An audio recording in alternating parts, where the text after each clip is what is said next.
আজ 10ই ফেব্রুয়ারি আমার শ্বশুর আতর রহমান প্রয়াত হয়েছেন রাত 12টায়। এখন তার খবর খনন চলছে। আমরা শর্টকাটে আপনাদেরকে দেখানোর চেষ্টা করছি। আমার শ্বশুরের জন্য দোয়া করবেন। স্মৃতি হিসেবে ভিডিওটা রেখে দিচ্ছি। নতুন মাটির নতুন কবর, ওনার লাশ রাখা হয়েছে। এদিক দিয়ে খবর করার কাজ চলছে। আসলে আমাদের সবারই তো চলে যেতে হবে, এটাই সত্য, এটাই বাস্তব। জানাজার কিছু খণ্ডচিত্র। জানাজা অনুষ্ঠিত হয় জোহরের নামাজের পর। অনেক মানুষ হয় আলহামদুলিল্লাহ। এই এলাকাতে যথেষ্ট মানুষ হয়েছে। উনি অত্যন্ত ভালো হৃদয়ের মানুষ ছিলেন আলহামদুলিল্লাহ। জানাজা শেষে আমরা যে কবরটি দেখিয়েছি সেই কবরে আবার নিয়ে যাই ওখানে দাফন করার জন্য। কবরটা একটু বাড়ি থেকে দূরে, ওখানে দাফন করা হয়। বাড়ি বলতে এখনো মানুষ, তাই ভিডিওতে অনেকে ব্যাকগ্রাউন্ড সাউন্ড হচ্ছে। আমরা জানাজা দাঁড়ালাম। মোটামুটি ভালো মানুষ হয়েছিল, অসংখ্য মানুষ হয়েছিল।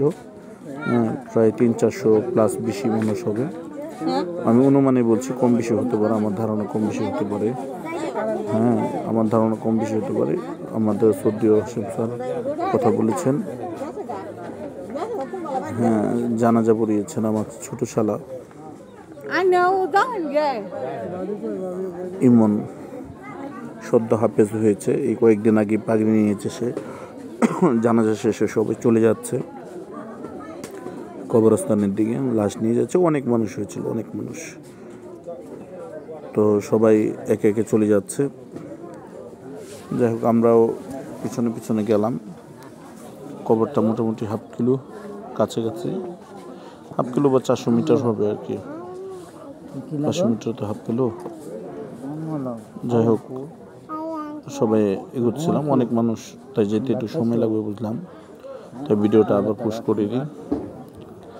করে দিয়ে সামনে কবরস্থানে কিছু দৃশ্য দেখানোর চেষ্টা করেছি।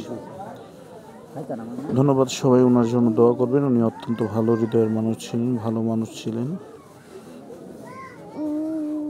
জানা যায় প্রচুর পরিমাণ মানুষ হয়েছে। অনেক বয়োজ্যেষ্ঠ এলাকাবাসী, ওনার আত্মীয় স্বজন সবাই এসেছিল।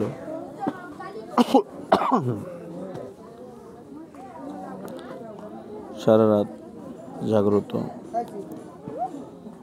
মোটামুটি ভালো পরিমাণ মানুষ। আচ্ছা, আল্লাহ হাফেজ ভাই, ভালো থাকবেন। তো আছে আমার জন্য। অনেক মানুষ আসছিল, এখনো বিদায় নিচ্ছে। এই যে লাস্ট যেখানে কবর দেওয়া হলো।